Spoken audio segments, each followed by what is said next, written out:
Welcome to TimSold Talks. Join us as we dive into all things real estate, talk about business, food, cars, and much more with industry experts. Dream it, believe it, achieve it. Welcome back to another episode of TimSold Talks. Very honored to have Coach Mark Lawrence here from Fight Fitness. So thank you very much for coming on, Mark. Yeah, you're very welcome. It's an honor to be here. Thank you. And, just before we begin, I just need to give a quick shout out to our sponsors, Eatable Popcorn, a great Canadian success story, mom and pop shop that kind of started during the pandemic, but made it now on a global scale.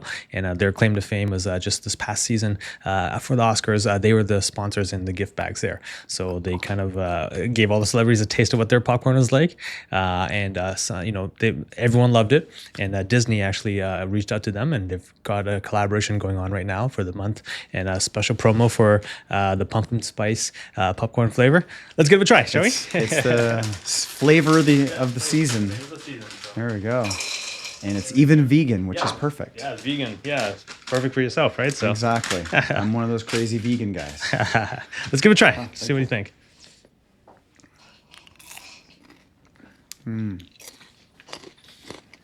Nice crunch. So crispy. And the pumpkin spice caramel flavor really not too dissimilar from the pumpkin spice lattes from Starbucks. So yeah, it's not overpowering. That pumpkin spice just kind of gets you at the end. Yep. That caramel is nice and smooth. Yeah. My wife would love that. Well, we've got a food batch for her to take home. So awesome. Thank you. All right, that's good. Yeah, have some more if you want. Okay, so for our audience that don't know who you are or Fight Fitness, can you give us a brief introduction about that? Fight Fitness. I think you've had our owner, Coach Joe. Yep, Coach Joe has been on before. So he's the beginning of Fight Fitness. He started our business over 13 years ago. Oh wow! Okay. And we've been training in the Markham and was Stouffville area. We had the two locations at one point, and going quite strong even after the pandemic, which that changed a lot of fitness businesses and affected a lot of them. So we're still around, going even stronger. And we focus, I would say our signature is kickboxing. Kickboxing? But for the third year in a row, we've been listed as the top fitness studio, personal training studio, boxing, kickboxing studio, and fitness in general studio in Markham. Oh, congratulations. We just found out about that last week. Nice. But that's been our claim to fame is kickboxing, but we also do a more of a martial arts style boot camp as well. Okay. What we call fight inspired interval training. Yep. And those are kind of our signature classes that we offer for group setting. And then we do a ton of personal training, whether you want to learn how to do kickboxing, how to spar, or whether you want to lift heavy. We do all of those kinds of things, the Olympic lifting, that kind of thing. Wow. Okay. And as we've got to do a little bit together for sure over the last 4 years almost. 4 years, yeah. Mark's my personal trainer too, so yeah. But so Fight Fitness, 13 years business. I've been with Coach Joe for about 5 years now. I'm his program manager. Yep. I've been in this business for almost 39 years. 39 years, wow. As a martial artist, as a fitness instructor, personal trainer, black belts, multiple martial arts. Yeah. I've done a lot of different martial arts. I was lucky enough to be able to say I was inducted in the World Martial Arts Hall of Fame in 2006. Oh, wow. Okay. So, done a little bit of things. And had the honor of being able to train all over the world. Wow. Which has been amazing to be able to do. Any interesting stories to tell us about those training excursions? Being able to train and teach in Australia and Japan, in Holland, and the UK, all over the States, global, and Canada. Yeah. Literally meeting amazing people, training with legends. My grandmaster, my Soke was from the States, and was very lucky to be able to train very closely with him while he was alive. And then when he passed, the art came to me, and I've been keeping that alive while he's been gone, so to speak. But it's been quite a process. Quite a journey, eh? Wow. It's been definitely a journey for sure. Okay. And some police academy or military as well? It's kind of an interesting story. I was I had started, I've been teaching martial arts for quite a while, and got into a position where I ended up getting downsized out of a position. I had been teaching martial arts to a couple of OPP officers. They had become students of mine, and they really enjoyed what we were doing. They found it very, very useful. And the next thing I knew, they had actually had their entire platoon in, and I was teaching defensive tactics to a platoon of the OPP. And they were like, you know what, why aren't you at our police college? Why aren't you doing this for all of the officers? I'm like, that's a great question. I would love to do that. So started on that process to, move in that direction. You had to become an officer first. So I went through all the training for 2.5 years. I was in the process of that training, but timing was just not right. And in that time, I ended up started working with a military group that was doing fitness, and I was adding in the martial arts side of things. And learned a lot. That was my first real taste into some heavy fitness. Before, the only real example I'd had of that was kind of CrossFit style. And this was long before CrossFit was the sport of CrossFit. So it was very down and dirty, if you will, very ugly. So after doing that, I thought, you know what, I think I can do this better. And then I got certified, got into the industry of fitness, and I just really wanted to help people get healthy, and do something different, and something that I was passionate about. And if I could tie the martial arts and fitness together, that was my dream.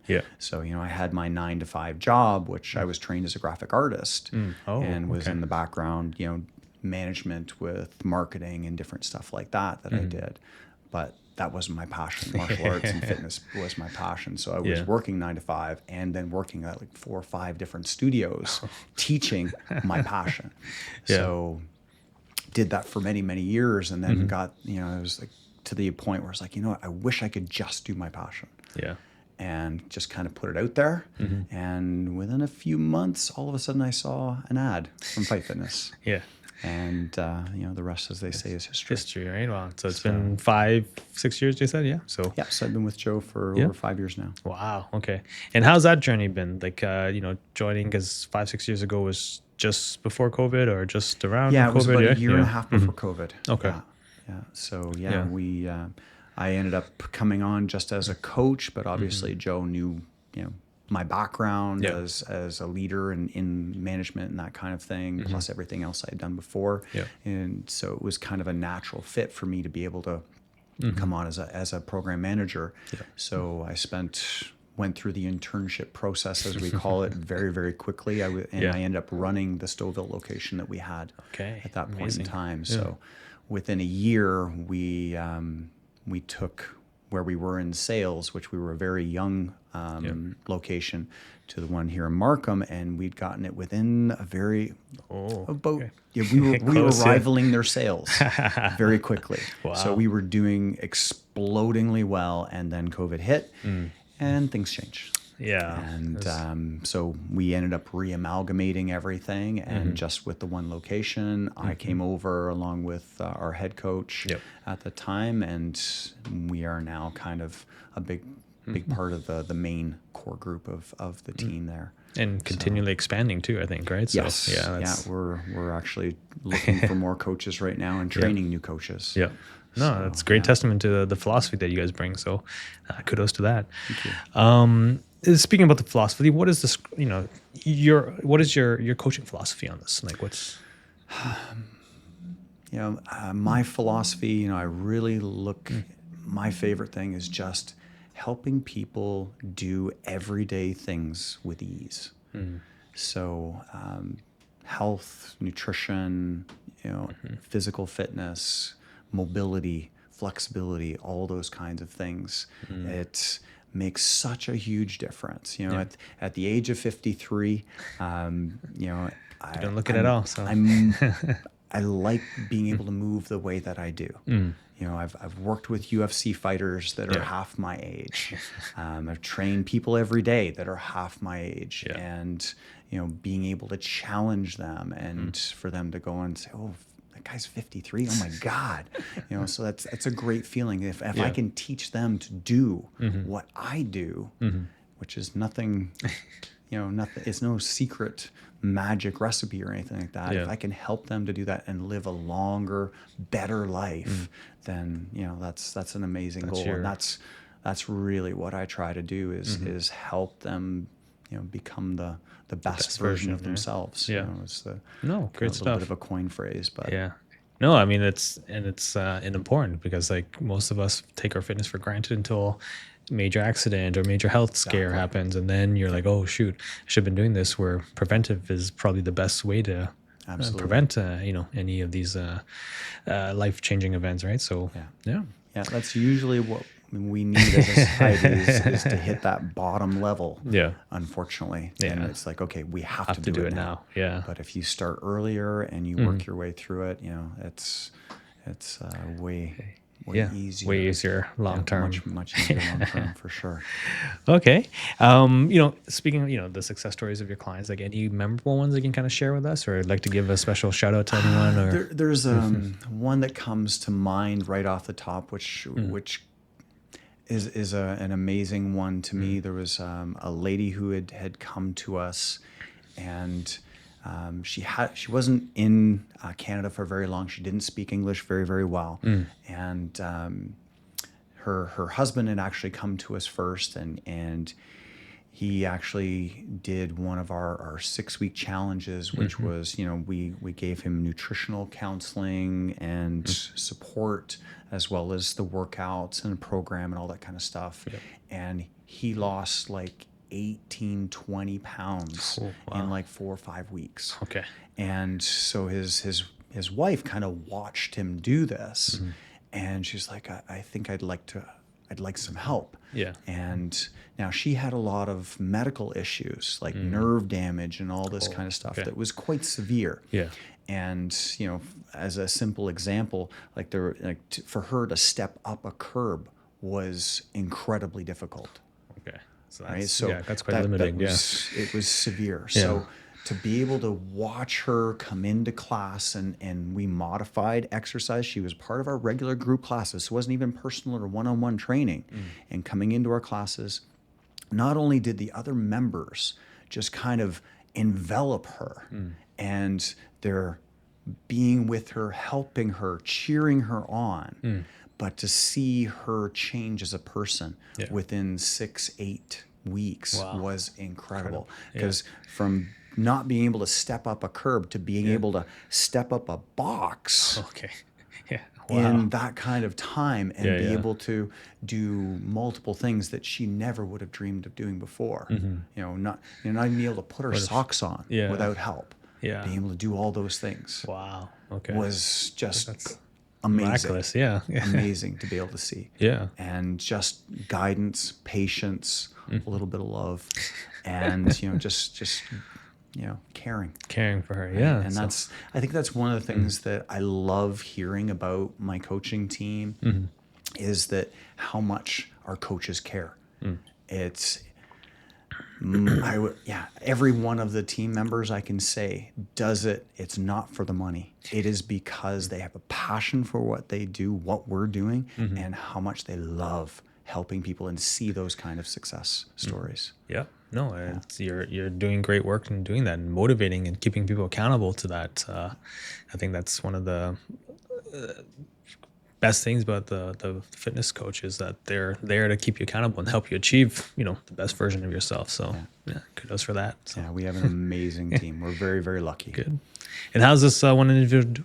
You said she was out of country. Is she still here now, or what's She's actually moved back to the other country that she came from. She was only here for I think she was only here for like 6 months or so. Okay. But her husband moves around a lot, but it was just a wonderful success story. Yeah. No, and, we thank you were for sharing. very honored to be able to help her. Yeah. No, thank you for sharing. Okay. So, on the flip side, that's a great success story. What about, on the downside? What are some of the challenges of being a fitness coach? Challenges of being a fitness coach. People have challenges with schedules, and it's so easy to get trapped into that. I got to do all these things, and they don't prioritize themselves as being the most important thing. Okay. I see this a lot with moms as an example. Yeah. Everybody's more important. Got to take the kids here, got to take there, got to Yeah. look after this, got to look after this person in the family, and they get what's left. And one of the things that I usually like to tell people is that if you don't take care of yourself, you can't take care of everybody else. Yeah. So if you take care of yourself better, you'll be able to help them more. Okay. And you've got to be able to prioritize yourself and your own wellness. It's a difficult thing. And we battle that all the time. And there's lots of people who's like, you know what, I've got this, I've got that. I get it. Yeah. I get it. Scheduling, we can start on it now, or something's going to happen. And then you're going to wish that we had done something earlier. Yeah. And then it's the regret, it's usually harder. Okay. Right. I had a client who ran into this, had been training with us for quite a while, doing amazing, there for 6 a.m. classes 5 days a week. And that's like one of the most committed things you could do is get up that early in the morning, to be there come for out, 6 a.m. work out that hard at that kind of time of day, plus 5 days a week. Yeah. Wow. And then, business work, all that kind of stuff. Yeah. Got too much. And then she prioritized herself out of that. She's now come back and she's like, I put on 15 pounds. I feel terrible. Yeah. And I'm starting all over again. And she's like, I wish I'd never stopped. Yeah. But I appreciate the fact that we kept in touch. So we were always on her mind. Yeah. She was always on our mind. We tend to do that with our clients, is check in with them. Even if they've, gone elsewhere or just off the map for a little while. Yeah. Because our community is something that's very, very different. It's super important to us. Yeah. So it's like friendships and relationships that you're building, right? The community you're talking about. I think that's a great aspect of to bring up, because community, I interviewed a few other kind of like basketball coaches, business leaders as well, and they're all talking about like the community that you bring, right, to the organization, and that's what's that differentiator between this and the competing or your competitors, and the community, just that camaraderie, that accountability, that friendship. It just all helps glue everyone together, and see the success grow together too. So that's absolutely a lot of the joke is that a lot of gyms you walk in there as a first timer and nobody wants to look at you, and all this kind of stuff. And usually when somebody new comes into our gym, somebody will be looking at them and go, oh, you're new. Hi, I'm so and so. Okay. Wow. Welcome. Yeah. It's a very inviting place, kind of environment and feeling, and people it doesn't matter what your level is, what your background is, everybody's welcome. Everybody's inclusive. Everybody can come and get healthy, get the help they need, have some fun while you're doing it, make some new friends. So, and it's wonderful. It's like a big family. Yeah. That's great to hear. Okay, so you've gone through some of the most challenging periods of time, obviously with COVID. How have you seen the fitness industry evolve from that? Well, the one thing is, when COVID hit, obviously we couldn't be physically within 6 feet of each other. So the online became a really big online thing. Component, I got to be a big part of that. The testament to Joe and his planning was that we were that close to being ready to launch an online before COVID hit. Okay. Wow. So we were very, very lucky. We were basically ready to get going on it. So once we were told, okay, nobody can leave, we were ready to go. Yeah. And I think that really saved our business in a lot of ways. But the funny thing is, we're still busy with online. Yeah. To this day right now. To this day. Okay. I still teach 3 online classes a week. Okay. And we have people from all over. Like I've got a lady who started with us in COVID. She lost 60 pounds in her first year, doing nothing but online workouts. Okay. Wow. Working with me accountability wise and nutrition wise. 60 pounds. She's kept it off. And all she does is online workouts. Yeah. Good. So And it's because she's away. She's not physically here, right? So that's why. Yeah. Okay. Yeah, because she doesn't drive. Yeah. So she doesn't have the ability to be able to come to the gym. So we have other people that are from great distance. Like when she goes to Jamaica for a couple of months in the wintertime, she's still doing our online classes. Nice. And she even does an online personal training session with me every single week. Okay. Good for her. So good for you. Yeah. So online has, is something that's come out of COVID and surprisingly stayed with us. Still stayed, because I don't hear of a lot of other companies or gyms out there that are still offering online. Most people are like, oh, I've had enough of Zoom. Yeah. I don't want to be anywhere near the computer. I want to see people. I want to be near people. Yeah, yeah. And absolutely, especially from the fitness perspective. But the way that we're doing it, it works. Yeah, no, that's great. It's a great testament to that business model that you have. So, and that's evolved. So where do you see it going in the next few years, do you think? I see people looking for much more personal attention. I kind of see two different directions. There's that group fitness. People love the energy of being in a group and being able to work out together and that kind of a team kind of feeling and challenging each other. But we're seeing a lot more people wanting to have that personalized attention and being able to really work on certain aspects, certain goals. And we're getting very, very busy doing, taking care of that aspect of things, which I think is good because, it prevents injury, and it's not a one size fit all kind of solution, right? Yeah. Exactly. Everybody's different. Every body type is different. Yeah. So having that more customized programming, I think is very valuable. Okay. So I kind of see that's where things are going. Everybody has a lot of stress apparently for some reason, and kickboxing's exploded because of that. Great stress reliever. Great way to release that stress that doesn't get you in trouble. I hear you. Okay, no, that's great. And we talked a little bit nutrition. So can you talk about that? Because I know you're certified in that aspect as well, and very strict regiment diet that you follow as well. Yeah. It's nutrition, is 70% of weight loss, body fat loss, and health is all based on your nutrition. Okay. You can work out as much as you want, but if your nutrition's not on point, you're not going to be healthy. And one of the things I look at personally when I'm working with clients is I'm not as concerned about their weight numbers as I am about their body fat numbers and their muscle mass numbers. Okay. Those are the two most important numbers to me. Body fat is going to tell us how healthy you are. Yep. If your body fat's too high, other illnesses are going to possibly creep in. And that's what we want to prevent. So if we can get people into a healthy body fat range and build proper muscle, resistance training, that kind of thing, then they're going to be healthy. And that's kind of my mindset and how I like to look at it. But nutrition wise, it's one of the most important things we do, and everybody thinks, oh, it's a simple little thing. It's again, not, right? Everybody's different again. Yeah. In terms of like what they are allergic to or eat or intake, and Yeah. But going back to that body fat question, what's the normal healthy range for somebody?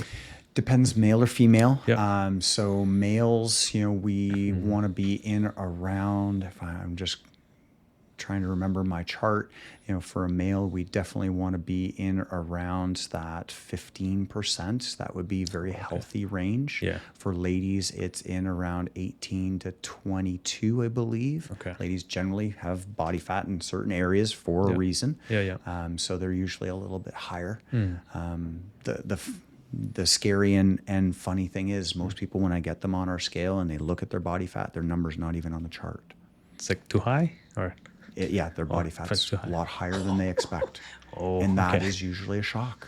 And they're like, oh my goodness, I had no idea. Yeah. I'm like, yep, okay. So it's a number. It's day one. Now we're moving forward. Now everything's going to change. Okay. But it's a shock when you find out where you actually are. There's a very small percentage of people that I talk to and I put on the scale that are actually in that healthy range. Yeah, because when you tell me 15%, I was like, I think I'm a little over that. So 15, 18% in general is considered pretty decent. Okay. So Because I know, so that's BMI, right? Is that? No, Oh, that's no, that's different than BMI. Okay. Yeah, So, BMI is something different. I don't usually like to use the BMI because okay. it's not as accurate as I would like. Okay. Yeah. Can you The explain body why, fat or? and the muscle mass is much more accurate. It's much more telling because depending on different factors, the BMI is not It's not. as healthy of a range. Okay. You can have somebody who looks healthy and doesn't have a doesn't look overweight, and then based on their BMI, they're considered obese. Yeah. So that it's not as accurate as I would like it to be. But Okay. if you look at body fat and you look at muscle mass, Yeah. it tells you the story very plainly. Okay. I'll have to try that out. Yeah. So when next time you're in, Next time we I'm can in, yeah. check it out. You want to have your muscle mass higher Yeah. than your body fat. Okay. That's usually where I start with people. Good to know. Is aim for that. Yeah. You're not going to be a problem. I hope not, but because that's exactly, you hit the nail on the point there. The BMI, I think according to BMI, I'm obese category. I was like, really? Like, Yeah. It but doesn't fit well enough. yeah. Okay. So it's too generic of a box, right? Or, In a sense. Okay. Yeah. I'd much rather be much more accurate about it. Okay. Yeah. Speaking of nutrition, I know you're a very strict vegan. Vegan, plant-based, whatever you'd want to call it. Yeah, it was something talk- that we were looking into. It was almost 5 years ago now. Okay. And my wife and I, didn't have any issues necessarily with meat or anything like that. Ate most things, and we'd seen some different studies and so on the whole plant-based diet. Thought, well, maybe we'd like to try it. Yeah. And of course, my wife was, let's try this, let's try that. And I'm like, okay, if you're going to try something, we got to try it for at least a month. Okay. So 1 month in, it became 2 months, became 3 months, and then it's been over almost 5 years now. 5 years, eh? Wow. Yeah. Okay. And don't miss it. And okay, so no meat at all, right? So no fish. Occasionally, if we go camping and we catch a fish and it happens, it's not going to survive, we will eat it. Okay. But that's generally about As it much in as you terms get. of meat. And are there challenges when you have such a strict diet, eating out, or? Going out can be challenging. Okay. But there's usually something that we can eat, But the protein is the biggest challenge in most cases. Okay. However, in North America, it's gotten a lot better. Okay. Being plant-based or vegan, it's definitely a trend that is becoming very strong in the last 2 to 5 years. Overseas, a little bit different. We were just in Norway for 3 weeks on holidays. That was very difficult. Oh, okay. So they're not as receptive to that idea, or what? They just different. Just don't have options, or they didn't have a lot of options for sure. They had some things that were vegan, but not a lot of vegan proteins, which was the big thing. And protein content is a very important aspect to our nutrition. Especially when you're working out so much too and training so much. So what would you supplement, or how can you supplement protein with plant-based?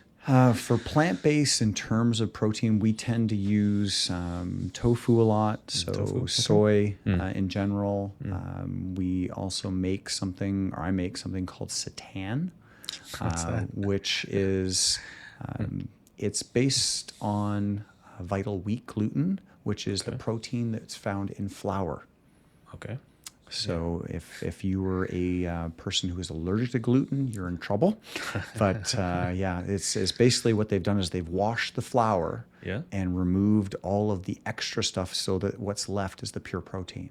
And that's what that becomes. And that's used as a base for these things called seitan. So it's very high in protein, lower in carbs, and I can make it taste like chicken. I can make it taste like roast beef. Okay. And it's just based on spices. And now you got me intrigued. So how, it comes out like a flour? Yeah, it looks like a flour. Okay, it looks like flour. And then it's just a matter of rub it mixing in, it or with water or that kind of thing, and your spices. Okay. And because I'm imagining like Play-Doh right now. Like, is it kind of when it's in its dough form? Yeah. But then you have to cook it. You have to cook it. And there's multiple different ways of cooking it. So I make what I call a chickweed, which is based on the vital wheat gluten and chickpeas. Yeah. That's the main two ingredients in it. The rest is spices. Okay. And then I also do what I call a roast beast, which beast. makes is a play on that. I've also done a ham as well, and it's the vital wheat gluten with tofu mixed in, and then spices, and then it's just cooked in different ways. And they're fantastic. They're not difficult to do. If I can do it, anybody can do it. And sounds tasty. Yeah, they are surprisingly tasty and versatile. You can make it in any way that you want. I'll have to give that a try. So cool. There's a lot of different things out there. Yeah. And there's a lot of really good plant-based restaurants that are even in this area, Markham and in Toronto. And we're very lucky that way. Anyone do you want to particularly highlight or give the audience a few options that you go to or that you know of? Yeah. There is actually a completely plant-based sushi place that's in Unionville. I'm just trying to remember the name of it. I've been there so many times. We're in Unionville. Oh my goodness! Why can I not remember the name? It's like Cane. No, I can't remember the name of it. It's okay. I'll have to get it for you. But Bow Tree is also Old Tree or Bold Tree? Bow Tree. Bow Tree is quite good. There's a few of them that are quite good in the area. But being vegan, it's just something that's a different option out there, and may not be for everybody. You know, if you really love cheese and bacon, you know, it becomes a little bit harder. Yeah. But it's I've found a difference in our endurance. Oh yeah, how's that? Yeah, so it's definitely increased our endurance as opposed to eating meat. So that was the one major thing, and we felt better. Yeah. It's like internally, just more energy, or how would you describe feeling better as? Lighter. Lighter? Okay. You know, normally after you have a big meal, you're like, oh, I got to sit there and digest. Yeah. You never feel that way. Oh, okay. That's good to know. So I don't know if it's the fact that the meat takes longer, more energy for our body to process it and break it down than the plant-based meal does. That might be part of it, but I've never had that kind of that after Thanksgiving, need a nap coma kind of thing from the turkey and all that kind of stuff. I've never had that. So then what would you say? Because like I see all these other diets out there, like, meat only, the carnivore diet. Like, how does that work? Because they say they have science backing it. I'm not. Yeah.